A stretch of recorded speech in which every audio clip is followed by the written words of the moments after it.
comment ça va? La rubrique. waa Tata Maïté yan danger moo si am bo. voilà.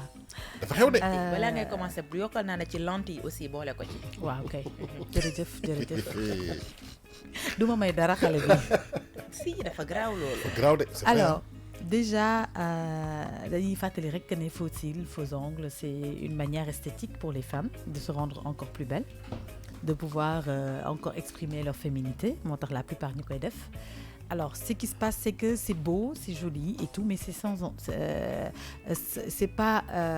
quelque chose qui est sans danger. Absolument. Voilà. Pourquoi? Parce que voilà, il y a des choses qui sont utilisées, il y a des produits qui sont utilisés pour pouvoir les mettre et ils sont susceptibles de créer certaines maladies. Léegi nag, comme on dit, dans toute chose, quand on y excède, c'est ça, excède? Oui. Voilà, quand on y excède, dafay finalement mujj nekk problème. Donc loolu moo tax tey ñu bëggoon ci waxtaan gën ci ñaax xale jigéen yi parce qu'on se rend compte que la tendance fait qu'aujourd'hui de plus en plus xale jigéen dañuy pose cils. Il faut pas abuser de plus en plus dañuy pose ongles. Absolument. Est-ce que tu vois te duñu rendre compte que ne la colle yi nga xamante ne moom la ñuy utiliser dafay am ay produits chimiques yu ci nekk.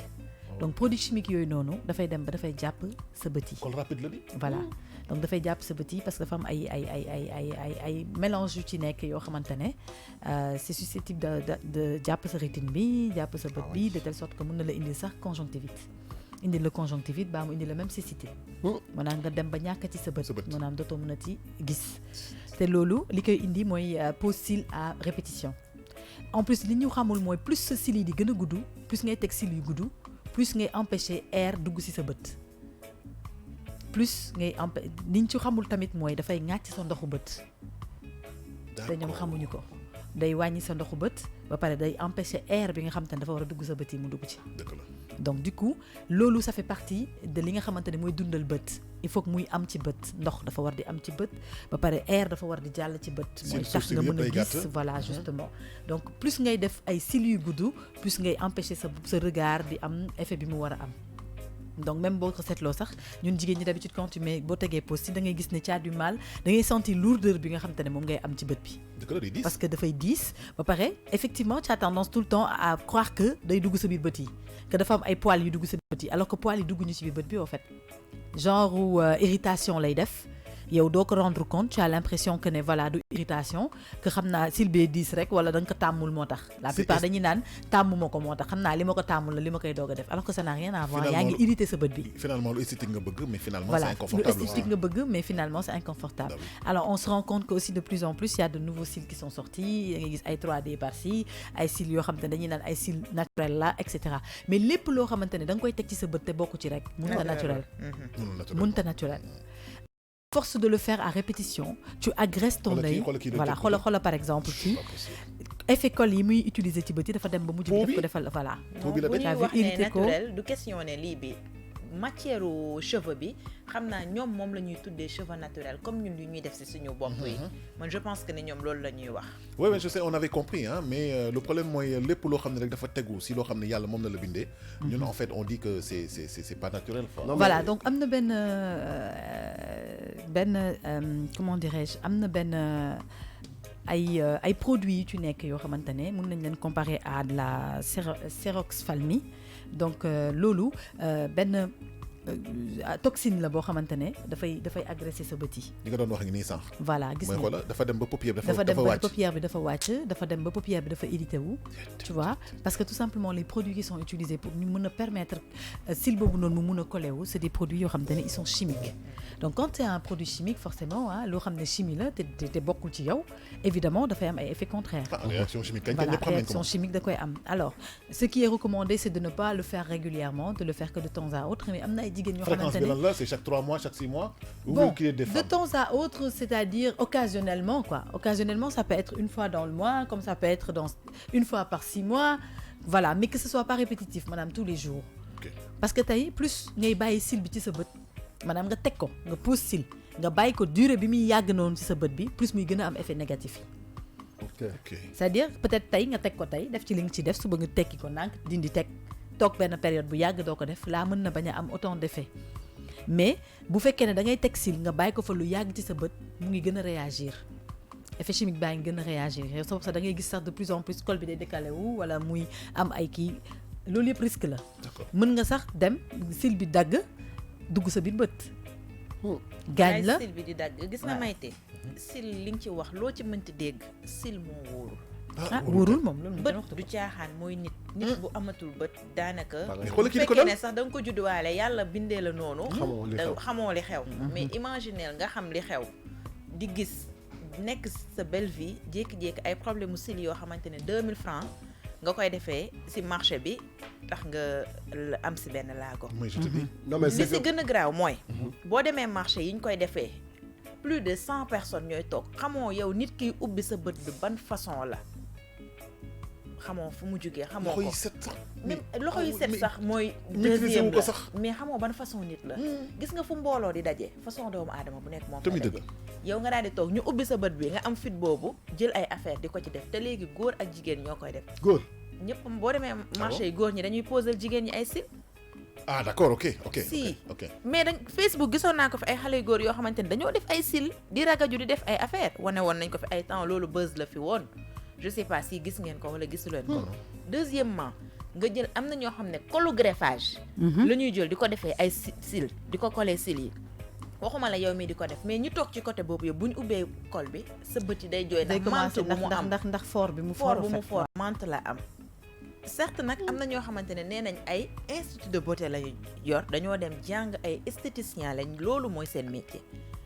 am na yenn col yoo xamante ne da nga ko ciy def col bi dafay blanche da nga ko ciy def nii tak boo ñëwee da nga koy dindi daal di démonter mais ba tey même loolu ba tey je pense que ni dese naa woon pourquoi pas jigéen ñi ñoom du ñu def yu naturel mascara rek moo wóor moo am na sax mascara yoo xam ne boo ko defee sa bët yi dafay wex xaatu sax xatuma la ay cils te nag ñun jigéen ñi ñëpp ñu yow xam nga risque bi si nekk man xam naa risque bi si nekk te du teene dañ koy def mais mascara sax dafa may mascara yoo xam te ne baaxuñu day mel ni suuf moo nekk sama biir bët bi du ma mën a fexe gis nga effet suuf boobu noonu ngay wax en pensant que suuf moo nekk sa bët yi en fait suuf amu ci col boobu noonu mooy irriter sa bët yi jàpp sa cornée bi donc da lay def irritation jàpp sa cornée bi donc tu as l'impression que tu as du sable dans les yeux tu as l'impression que tu as un truc extraordinaire dafa mel ni nga am infection ci bët dafa mel ni ñi nga xam dañu am problème mu bët am infection ci bët ils ont toujours tendance que à penser que ni dañu am suuf seen biir bët yi dafa mel ni boo sonnee xam nga ni boo sonnee yenn coono yi nii tu as l'impression que sa bët yi dafa am suuf day jàmm ci biir da ngay toxoñu di dem def ay ndox ak ñoom seen alors que c'est une irritation au fait que tu as dans les yeux irritation boobu noonu day dem jàpp sa cornée bi alors le fait que muy jàpp sa cornée boobu noonu mooy dem ba mujj bi indil la ay complications yoo xam te ne mënu ko sax mesurer. Et il faut aller voir un ophtalmologue alors. Ah bah oui, tu es obligé d'aller voir un ophtalmologue ou bien de mettre des collyres ou d'utiliser un traitement pour que nga mën a nekk à l'aise. Ophtalmologue yi boo fa demee am indi fa certaines maladies yoo xamante ne c'est causé par les cils, on te met à côté, tu peux rester de midi à 14h te ñoom duñ la faale sax duñ la faale parce que amuñu sa temps nit ñi duñ fa nekk am ay problème myope ñii am ay problème je sais pas yu gën a sérieux ngay ñëw affaire yoo xamante ne da nga ko defoon sa propre gré mu indi la yenn maladie yi bàyyi patience man moom dama jàpp ne al bu fekkee dañu waxante dëgg rek rafetul non man sérieusement bu fekkee dañu waxante dëgg rek góor ñee ngi wax non en fait xam nga non du question xoolal du question goût ak couleur da ngay gis koo xam ne bët yi day mel ni ay bëti chinois mu def ay cils yoo xam ne day mel ni rab bu rëccee fu kenn xamul yaa ngi dégg non comme golo bu ñu xuuxal je te jure non non li ma leen di wax nii Seydina da ngay arrêté agression bi non agression ma de xoolal dafa lu leer nga wax non xaar leen gis nga xool leen da ngay jékki-jékki dem fenn tey dem fenn quoi wala benn dem fenn kay ma jox la exemple dem màggalu Touba nga def ko ba poussière bi jàpp la continuer li ngay wax kenn xam li ngay non mais c'est que li may wax nii en fait bon c'est vrai que nit mën na ko gisee nu mu xalaatee mais man personnellement amu fooy intérieur je sais que agressé wu ma kenn mais sérieusement cils man xaw ma seen yooyu ngeen di def loolu man dama jàpp ne loolu yëfu golo la rafetul non c'est pas la beauté xam nga lan mooy beauté xam nga tey jii nii mayte mi gis nga yàlla deful hasard gis nga kanam bi mu móol ni mu ko móolee noonu la formé sa bakkan formé say bët formé say yéen formé sa lex formé say pommette ba defar ko ba mu rafet bukki ak golo dañoo rafetoon de bi élection Miss jotee ñoom ñoo nekkoon ci kaw mais defar jekki-jekkal moo tax ñu nuroog ay lu kenn xamul fi mu nekk nii en réalité gel yi ma wax leen benn affaire tey soo leen defee seen faux cils yooyu noonu ñoom ngeen nii nurool rafetul balaa may bëgg a dee nga dem benn ngénte boo xam ne da ngay gis benn gel xam nga booy soog a am doom da ngay wow booy soog a am doom xam nga da ngay wow da ngay du ñëpp non waxuma ñëpp la c'est-à-dire non il faut pas ñu jël affaire bi personnalisé ko wala wut ko béy on parle d'une manière générale. yàgg ngeen demay ngénte yàgg ngeen dem gis benn femme ne daa dem salon bu ñëwee bu duggee ci kii bi ñi amoon rab yi dañuy daw parce que day ñaaw parce que day wow xam nga boo ëmbee da ngay am yaram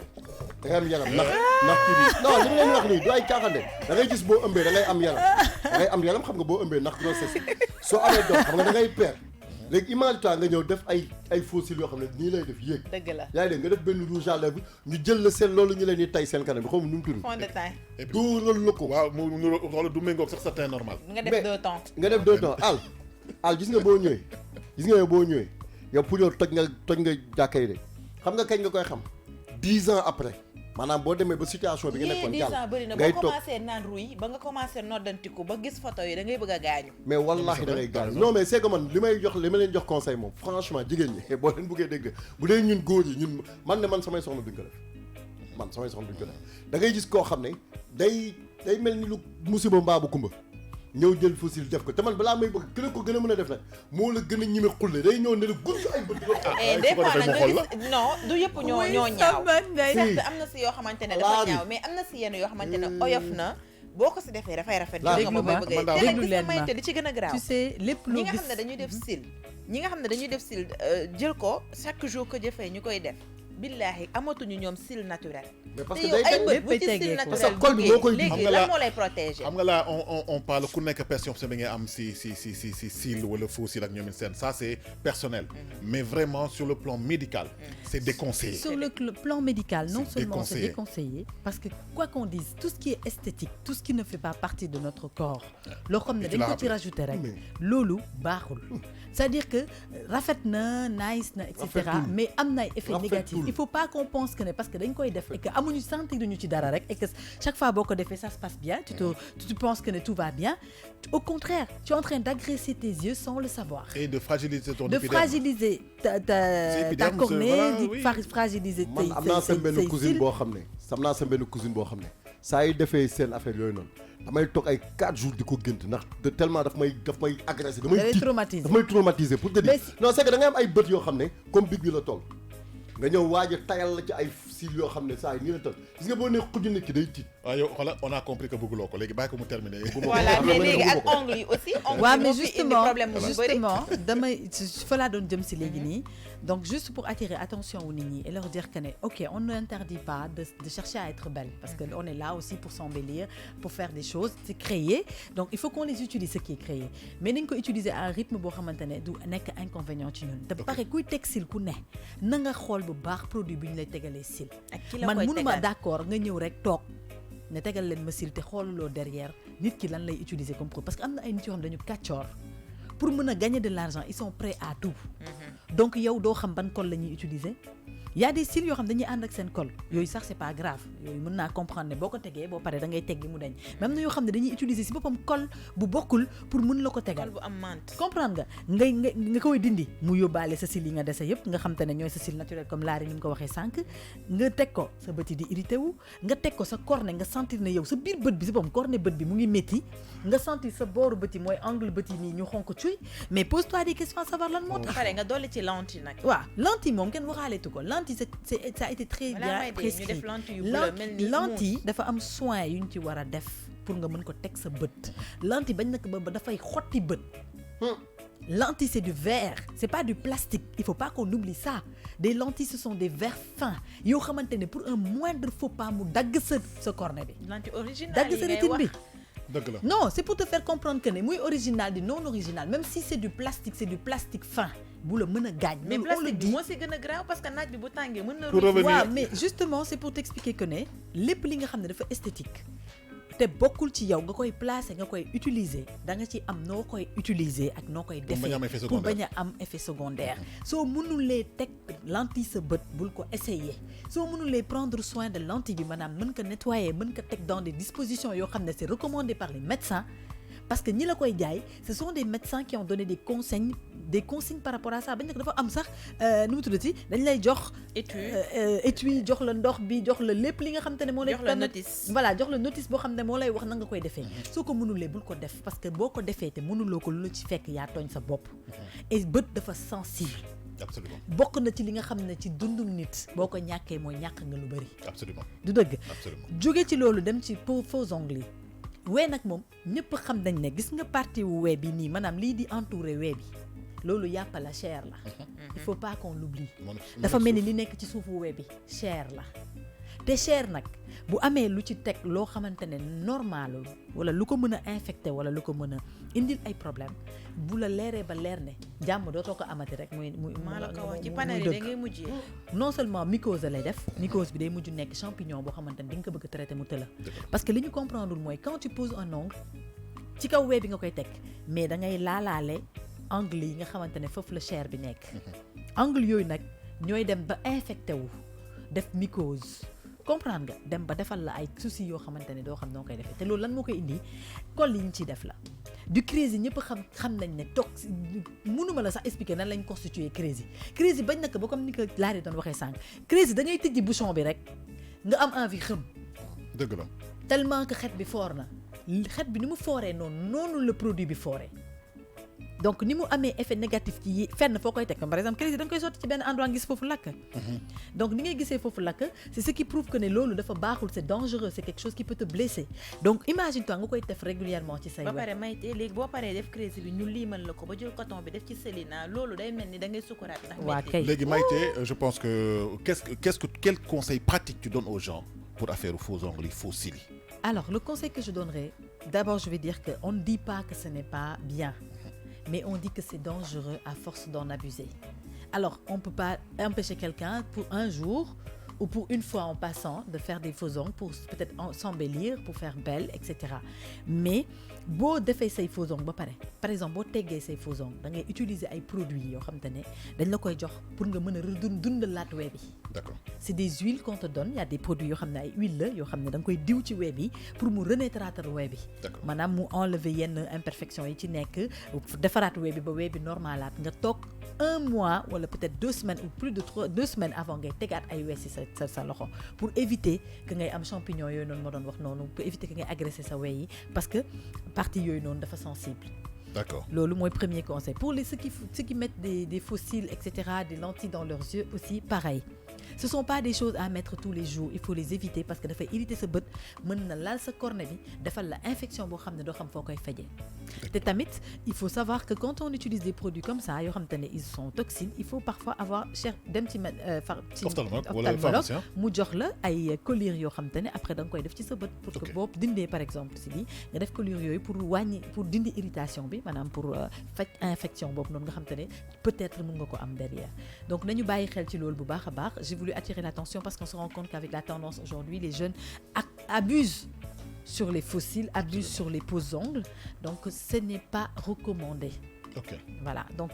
ku ci nag gis nag yaa ngi am tout le temps ay problème mu bët yu métti ak ñoom seen mën na nekk problème mu vision la mais mën na nekk tamit irritation la due à ça. Il faut aller voir donc dama seeti ophtalmologue ñu xoolal la. su fekkee ne pour sa wéyeeg la yooyu dama seeti dermatologue wala nga seeti généraliste nga won ko sa loxo yi état bi ñu nekk moom mën na la conseiller. Merci Tata Mayte c'est important mën ngeen defar maanaam taaru sans pour autant gaañ seen bopp mais foog ngeen dem vraiment si nga xam ne ñoom ñoo ko yel loolu mooy ophtalmologue yi ak dermatologue yi. 7h56 ñu déglu Pape Birahim une excellente chanson yaa rafet après ñu dellu si dans les bons plans tey nag moom dañuy wax si maanaam mbirum caricature mooy nga taxaw rek ñu portrait la kii dessiné Mayte wala dessiné Laari. waaw man de am naa ay caricature nag